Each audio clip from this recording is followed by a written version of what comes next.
Sometimes a single video can just ignite a massive debate online, and that's exactly what happened here. In this explainer, we're going to break down an argument that started with a TikToker and ended up making this huge and pretty controversial claim about a record-breaking drop in crime. So it all starts right here. You've got this TikToker, Dylan Page, and he's reading this statistic to his followers, and you can just see the genuine shock on his face. It's that reaction, that kind of, wait, what moment, that really hooks you into the whole argument we're about to unpack. Now, the source video we're looking at really argues that his reaction is key. I mean, we're talking about a guy with 18 million followers. So when he's surprised, it's presented as proof that this isn't just some random statistic for experts. It's something big that's breaking through into the mainstream conversation. Okay, so let's dig into the actual numbers that are being presented in the source. This data is all attributed to an analysis by crime expert Jeff Asher, who apparently pulled together info from hundreds of police departments all across the country. This is the big one. This is the headline number that got that viral reaction, a reported drop in murders of nearly 20% in just 1 year. The source really hammers this home, saying that if this holds up, it would be the biggest single-year drop ever recorded. And according to the data they're presenting, it's not just murders. The video also points to a huge 17% drop in shootings nationwide. That's another major signpost that they say points to a massive decrease in violent crime. The source also throws this number in the mix. Motor vehicle thefts reportedly down 23%. And they make a point of calling this a major quality of life crime. The kind of thing that directly impacts how safe you feel just going about your day. But look, showing the data is really only half the battle. The big question the source video really wants to answer is why? Why is this huge drop happening right now? And well, it offers up a very, very specific reason.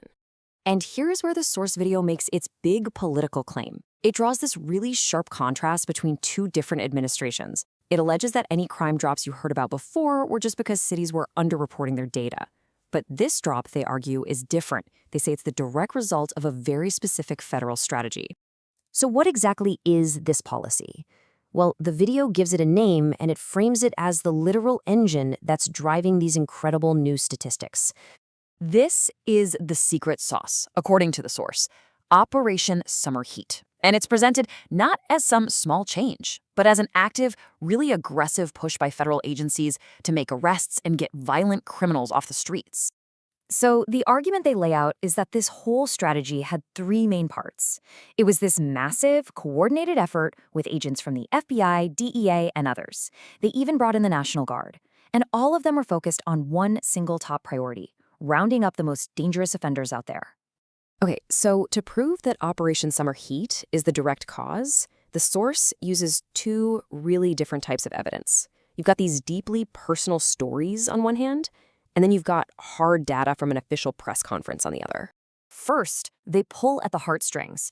We hear from a mom in Memphis who says she can finally have tea on her porch because the National Guard is there. It's a really powerful, emotional story, and it's designed to give a human face to the whole argument. And that's the key, right? The way the narrative is structured. The video uses these personal, on-the-ground stories to kind of set the stage, right before it hits you with what it presents as the cold, hard statistical proof of the operation's success. And then, boom, come the numbers. The source video shows these figures and attributes them to an official named Kash Patel. In just 3 months, they're crediting the operation with thousands of arrests and weapon seizures. And the most dramatic claim? The seizure of 421 kilograms of fentanyl, which Patel claims is enough to kill 55 million people. This chart is really the visual centerpiece of their whole statistical claim. On the right, you see almost 29,000 arrests they say happened in just 7 months. On the left, it shows the yearly average from the previous administration at around 16,000. The visual is designed to make one simple point, that this new effort is on a whole other level of effectiveness. So, when you step back, you can see exactly how the source video builds its case. It kicks off with that viral emotional reaction, it points to a very clear political cause, and then it backs it all up with personal stories and official-looking data. It's a complete, powerful narrative, and it leaves us with a really important question. When an argument is built this well, how do we separate the story from the statistics?